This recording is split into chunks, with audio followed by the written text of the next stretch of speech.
El hombre que están viendo en sus pantallas confesó haberle quitado la vida a su hermanastra, una joven de 15 años en los Países Bajos. Ella un día salió de su casa para trabajar, pero nunca volvió.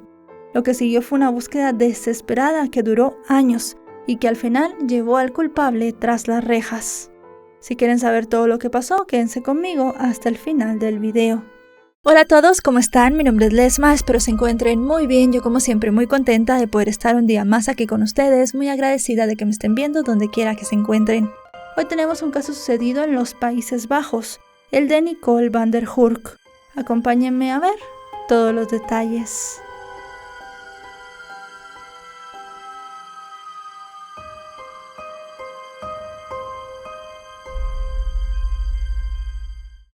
Nicole van der Hurk nació el 4 de julio de 1980 en una ciudad relativamente pequeña al oeste de Alemania. Fue hija de una mujer soltera llamada Angélica y producto de una relación extramatrimonial. De hecho, en principio su madre no estaba ni siquiera segura de quién era el padre, hasta que un año después del nacimiento de Nicole le hizo una prueba de ADN y confirmó que era hija de un amigo suyo. Sin embargo, este hallazgo no cambió demasiado las cosas, pues el hombre, como les dije, estaba casado y tenía una familia, así que nunca asumió su papel en la crianza. La verdadera figura paterna en la vida de Nicole llegó un tiempo después, cuando su madre conoció a un hombre llamado Ad van der Hurk. Nacido en los Países Bajos, Ad era un popular cantante de su país y había alcanzado cierta notoriedad en la televisión en su juventud. Quienes lo conocían lo describían como una persona extrovertida y acostumbrada a la exposición pública, algo que más tarde influiría en cómo se experimentaría toda la historia de Nicole. Además tenía un hijo 5 años mayor que la joven de nombre Andy. La relación entre él y Angélica avanzó rápidamente y luego de casarse se mudaron a una localidad al sur de los Países Bajos. Todo marchaba de maravilla, especialmente para Nicole. Ad la quería como una hija, así que le dio su apellido, y sobre todo contaba con su apoyo y también con la complicidad que tenía con su hermano Andy. Pero esta estabilidad, no obstante, no duró demasiado, en buena medida debido a que Angélica padecía de distintos trastornos mentales, lo que afectó la convivencia seriamente con el tiempo. Al final, en 1989, el matrimonio decidió separarse, y se determinó que Angélica no estaba en condiciones de cuidar a Nicole, por lo que la custodia de la niña quedó en manos de Ad. Aún así, su familia materna siguió teniendo una presencia importante en la vida de ella, especialmente su tía y su abuela. 6 años más tarde, mientras luchaba con una profunda depresión, Angélica se quitó la vida. Era 1995 y Nicole atravesaba la adolescencia, así que como era de esperarse, la tragedia la sacudió profundamente. Por ese entonces, además, su relación con su padrastro no era la mejor. A causa de su trabajo, Ad viajaba mucho, de modo que Nicole pasaba la mayor cantidad de tiempo con su abuela. Aún así, quienes la conocían la describían como una joven educada, responsable y con una gran sensibilidad artística. Nicole era alegre por naturaleza y también muy luchadora. Y aunque le gustaba salir y divertirse como cualquier chica joven, también se esforzaba mucho en la escuela. Progresaba muy bien en sus notas y tenía muchos amigos. Así las cosas, a sus 15 años, Nicole era una chica más en la ciudad. Eso sí, era una chica robusta y daba la impresión de que era mayor de la edad que tenía. También porque cuidaba mucho su apariencia, le encantaban los colores brillantes y rara vez salía de su casa sin maquillarse. Durante esa época, para aprovechar las vacaciones escolares, Nicole comenzó a trabajar por las mañanas en una tienda de comestibles a pocas cuadras de su casa. Esto la hacía sentirse independiente, pero también la hacía querer cumplir un objetivo, comprarse una moto. Su novio de ese momento, de nombre Eddie, vivía justo frente a casa de su abuela y tenía una, y a Nicole le encantaba subirse con él. Así las cosas, para finales de septiembre y comienzos de octubre, la historia de Nicole parecía como la de cualquier otra. Soñaba con tener dinero, se divertía y proyectaba su futuro. Por esos días en su casa también estaban haciendo una reforma importante, así que mientras Ad estaba trabajando, Nicole se quedaba a dormir con su abuela. La situación tenía muchas ventajas. Le gustaba estar cerca de Eddie, pero también tenía un lado menos agradable, ya que aunque adoraba a su abuela, de vez en cuando surgían pequeños roces entre ellas, nada demasiado serio. Al final, como cualquier pelea con una chica de esa edad, la abuela le pedía a Nicole que hiciera cosas de la casa, pero a ella no le gustaban mucho los quehaceres. Y eso fue precisamente lo que sucedió el martes 2 de octubre de 1995. Nicole y su abuela tuvieron un encontronazo en la casa, tuvieron una pelea porque ella no quería ayudar con las labores del hogar. Nicole decidió irse de casa de su abuela y daba la casualidad que su tía estaría sola en su casa también el día martes 2 y el miércoles 3 de octubre. Así que era la excusa perfecta para quedarse a dormir allí unas noches. Así las cosas, Nicole se fue con su tía, y ya el miércoles 3 de octubre, mientras regresaba a casa en su bicicleta, se dio cuenta que un hombre la había estado siguiendo.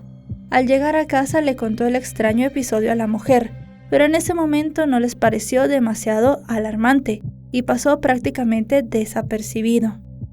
Ya el día jueves 5 de octubre, Nicole decidió volver a casa de su abuela. Pero, como siempre, ocurrió una acalorada discusión entre ellas. En esta ocasión el motivo fue la aspiradora. La abuela de Nicole insistía en que ella debía usarla en su habitación y que además debía ayudar más con las tareas del hogar. A la mañana siguiente, el viernes 6 de octubre, el despertador de Nicole sonó muy temprano. Fue la abuela quien la estaba despertando. Eran alrededor de las 5 de la mañana, así que Nicole decidió tomar una ducha y su abuela comenzó a preparar el desayuno. Ambas comieron y rieron como si nada hubiese pasado. Al finalizar, Nicole tomó su bicicleta y salió rumbo al trabajo, al tiempo que su abuela se despidió desde la puerta de ella. Unos minutos más tarde, el hermano de una amiga la vio pasar en la bicicleta. Aquel muchacho sería la última persona que la vería con vida. Y es que ese día viernes 6 Nicole nunca llegó a su trabajo. Sorprendidos por la impuntualidad de la chica, especialmente su jefe, ya que siempre había demostrado ser muy cumplidora, el hombre llamó a casa. Viendo que nadie respondía, decidió dar el aviso a la policía.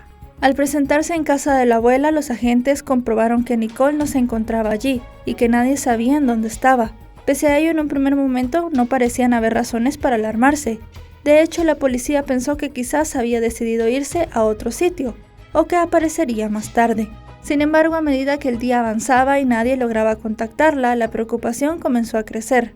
Ya alrededor de las 6 de la tarde se hizo un hallazgo horrible en el fondo de un río, a medio camino entre la casa de la abuela de Nicole y su trabajo. Esto encendió todas las alertas porque era la bicicleta de la chica. Inicialmente, en ese momento se pensó que podía haber sufrido un accidente en el agua. Así que las autoridades se centraron en esa zona y buscaron durante horas sin obtener resultados. En los días siguientes, la ausencia de Nicole movilizó a toda la comunidad. Por ese entonces la situación era confusa, incluso para los investigadores. Ellos no tenían claro si había sido un accidente, una fuga voluntaria o algo más grave. Este último escenario hay que aclarar que no era nada común en el lugar, ya que la policía nunca tenía este tipo de situaciones porque era un lugar muy tranquilo. Eso sí, por el caso de Nicole, ellos investigaron en los primeros días casi 300 pistas, incluyendo las hipótesis más descabelladas, pero ninguna dio resultado.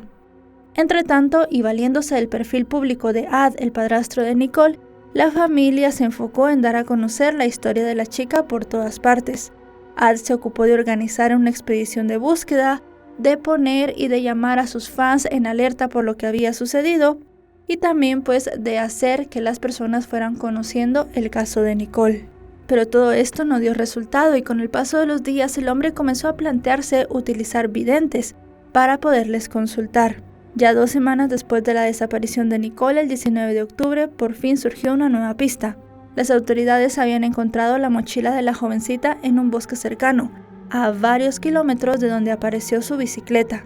Este segundo objeto cambió por completo la percepción del caso, porque sugería que Nicole había sido trasladada y que había ocurrido algo más que un simple accidente.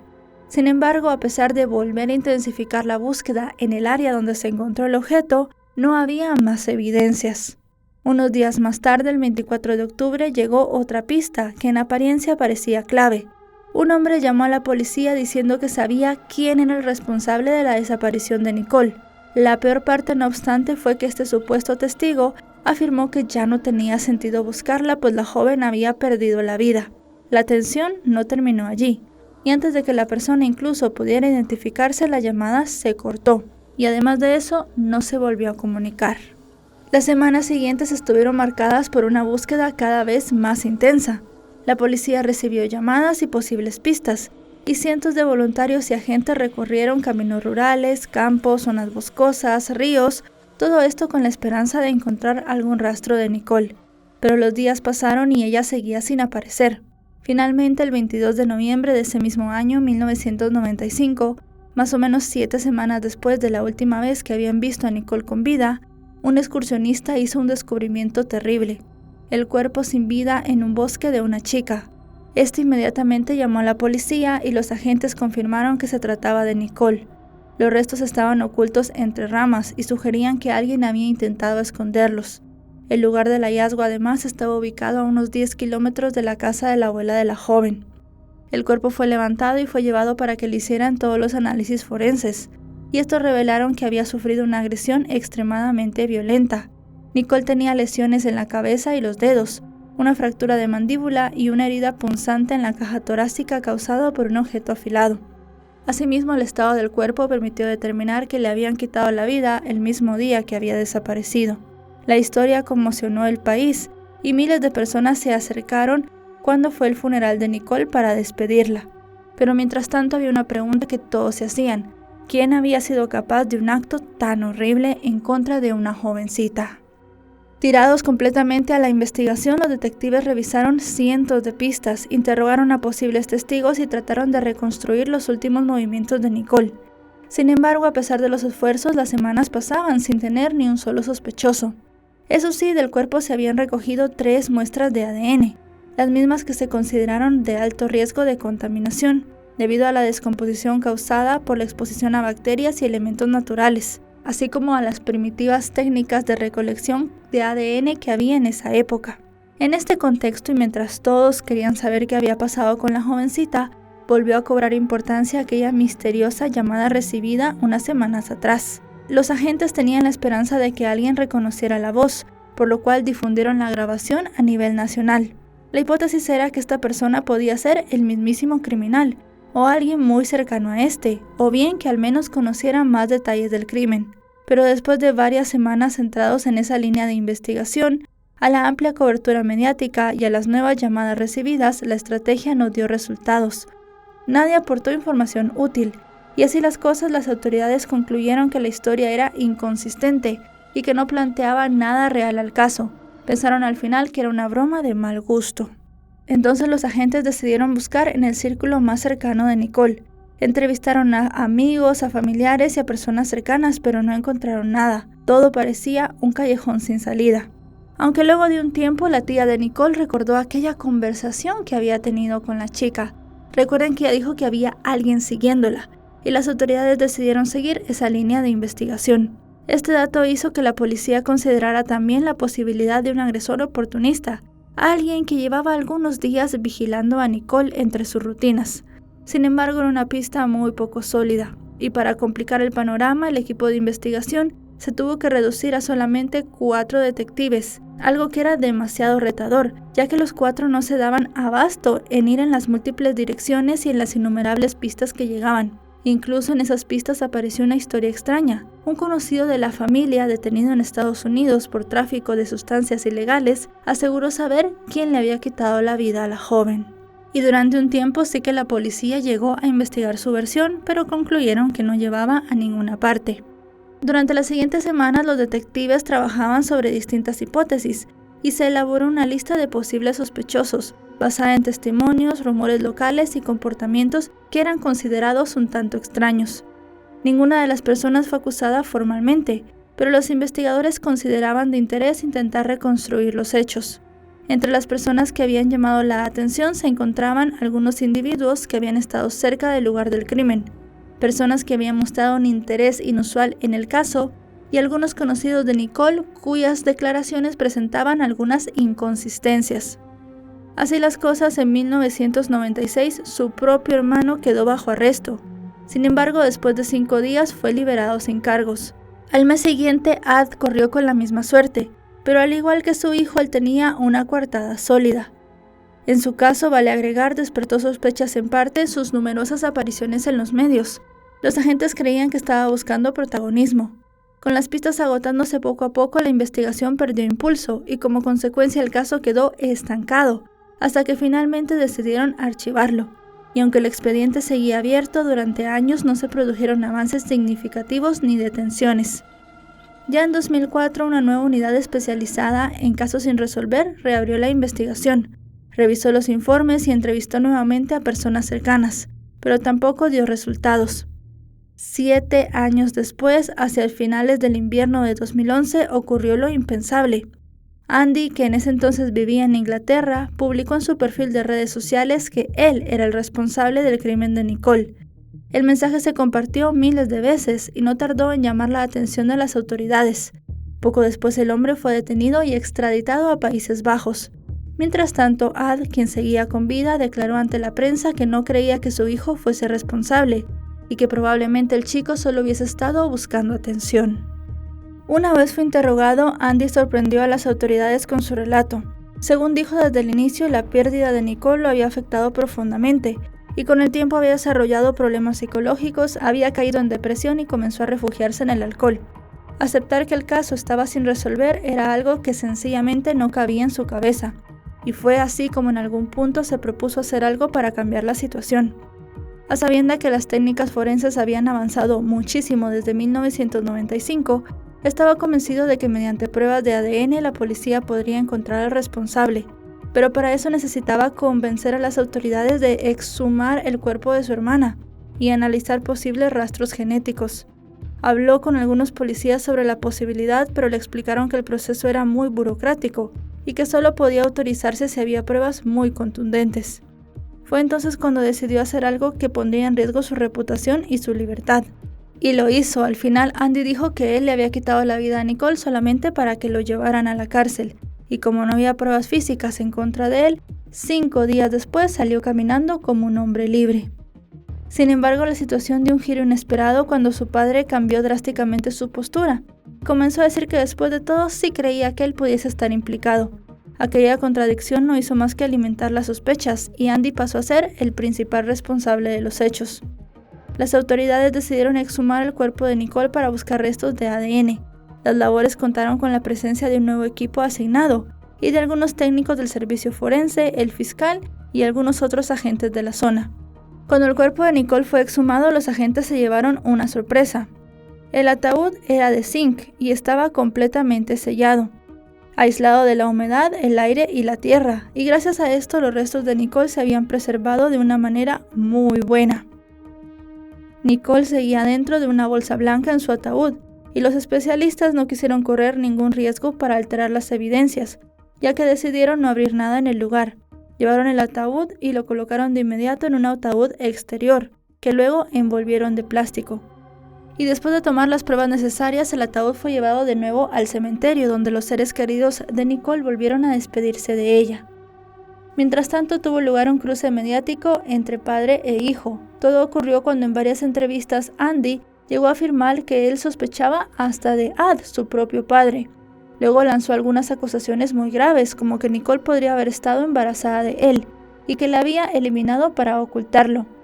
Él, por su parte, negó rotundamente las acusaciones y afirmó que amaba a Nicole como una hija y que jamás había tenido esos pensamientos con ella. Entretanto, en el laboratorio forense seguían trabajando y luego de 3 semanas de la toma de muestras del cuerpo de Nicole, se pudieron aislar 3 perfiles genéticos masculinos diferentes. El siguiente paso no era nada sencillo. La policía tenía que comprobar de quién eran esos perfiles, un proceso que tomó más o menos 3 años. Las primeras personas a quien le tomaron la muestra fueron a Andy y a Ad, y la policía esperaba que todas estas fueran de alguno de ellos o incluso de los dos, pero esto no fue así. El primer ADN que se encontró fue el de Eddie, el novio de Nicole, lo que no le implicaba directamente en el crimen, ya que como tenían una relación se podía pensar que Nicole podía tener su ADN debajo de las uñas o en el mismo cuerpo. El segundo ADN pertenecía a un hombre de 46 años llamado Hoss. Aunque su apellido nunca se mencionó públicamente en los medios, Hoss era un viejo conocido de la policía. Ya había sido condenado por 3 agresiones sexuales en contra de mujeres y había cumplido 3 años de prisión, además de un tratamiento psiquiátrico obligatorio. Debido a esto era que su ADN estaba en la base de datos. Y en 1995, cuando había ocurrido el crimen de Nicole, él tenía 27 años. Así las cosas, en abril de 2014, Hoss fue arrestado bajo sospecha de ser responsable de quitarle la vida a la jovencita. Inicialmente decidió tomar su derecho de guardar silencio. Luego negó todo, admitió que la conocía y que el día antes de su desaparición había mantenido relaciones sexuales consensuadas. La policía, como podemos intuir, no le creyó. Nicole era una joven responsable y no encajaba con el perfil de alguien que se involucrara con Hoss. Además de eso, recordemos que ya tenía novio y eso tampoco entraba en su perfil. Además de eso, los antecedentes penales de Hoss jugaban en su contra. Unos días después, la defensa del hombre comenzó a cuestionar la prueba de ADN, señalando que existían otros 2 perfiles, entre los cuales podía estar el verdadero culpable. El juez creyó en esta estrategia, así que Hoss únicamente fue acusado de una agresión sexual en contra de una persona que no ha cumplido la mayoría de edad. Ya a finales de 2015 comenzó el juicio en contra del hombre, y Ad, el padrastro de Nicole, estuvo presente en el tribunal. La fiscalía presentó a distintos expertos forenses y también a 2 personas que dijeron haber coincidido con Hoss mientras él estaba en el hospital psiquiátrico y que incluso él les había dicho que era la persona culpable de quitarle la vida a Nicole. Por su parte, la defensa atacó la credibilidad de los 2 testigos, sosteniendo que mentían y que querían obtener la recompensa de 15,000 euros que se estaba dando por cualquier información relevante en el caso de la joven. Además, los abogados defensores también cuestionaron la fiabilidad de las pruebas de ADN, ya que según ellos este podría haberse deteriorado después de estar el cuerpo mucho tiempo enterrado. En cuanto a Hoss, también decidió declarar, y durante su turno en el estrado no solo continuó defendiendo su inocencia, sino que en un momento que indignó a muchos trató de minimizar la acusación, diciendo que tanto en aquel entonces como ahora, simplemente era muy popular con las mujeres y todas querían estar con él. Se negó a responder varias preguntas y acusó a la fiscalía de estar haciendo una supuesta caza de brujas. Finalmente, la defensa solicitó que las muestras fueran analizadas nuevamente por un equipo independiente. El tribunal aceptó el pedido y ordenó un nuevo examen, lo cual obligó a aplazar el juicio. Tanto para familiares como para amigos de Nicole, todo esto había sido muy largo y habían pasado ya muchos años.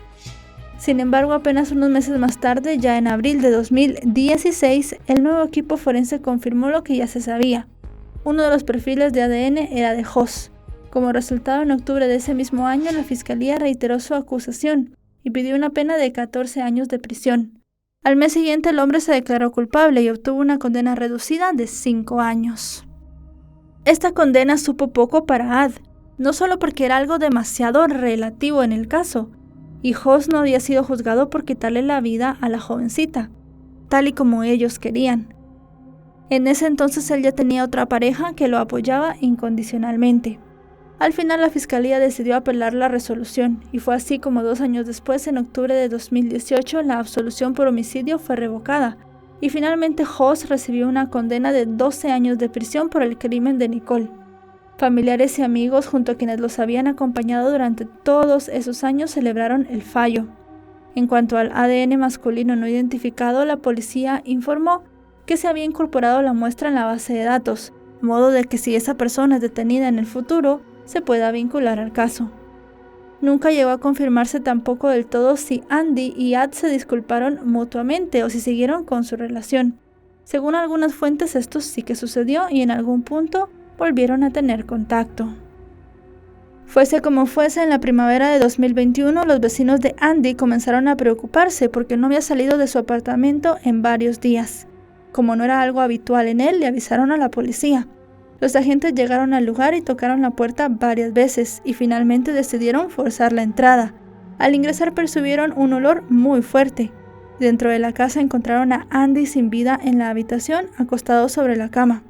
A su alrededor había una gran cantidad de medicamentos recetados y botellas de alcohol. El examen toxicológico reveló, además de los altos niveles de alcohol, que había consumido altos niveles de fármacos también. Según el forense, esta mezcla le había provocado un infarto. Así terminó la vida de un hombre que confesó un crimen que no cometió, simple y sencillamente para poder resolver el caso de la hermana que tanto quería. La noticia de su muerte impactó profundamente a toda la familia. Tanto entonces como ahora, muchos consideran a Andy un héroe, pues no solamente puso en riesgo su reputación para reactivar la investigación, sino que también contribuyó a que un delincuente tan peligroso fuera finalmente condenado. En cuanto al caso de Nicole, se convirtió en uno de los más conocidos y debatidos en los Países Bajos, y en la actualidad sigue siendo tema de conversación. Ahora que ustedes conocen todos los datos, díganme qué opinan de este caso. Y bueno, chicos y chicas, hasta aquí el video de hoy. La valentía de un joven que simple y sencillamente quería resolver el caso de su hermana, llevó a la policía a reavivarlo y finalmente llegar a la persona que le quitó la vida a Nicole. No existe una cronología, no hay una línea del tiempo. Este hombre Hoss jamás dijo qué había hecho con Nicole. Y además de eso queda una gran pregunta en el aire: ¿de quién es el tercer ADN? Es realmente difícil llegar a saber esto sin tener las muestras de todas las personas del país, algo que evidentemente no sucede. Ya veremos si algún día se puede identificar a esta persona y si al final se puede saber exactamente qué pasó con Nicole aquella mañana que salió de su casa para trabajar. Si este video les ha parecido informativo, recuerden darle un me gusta, recuerden suscribirse si no lo están. Actualizo 3 o 4 veces por semana y si están suscritos les llegará una notificación cada vez que yo suba un video. Ahora sí, nos vemos hasta otro caso. Adiós.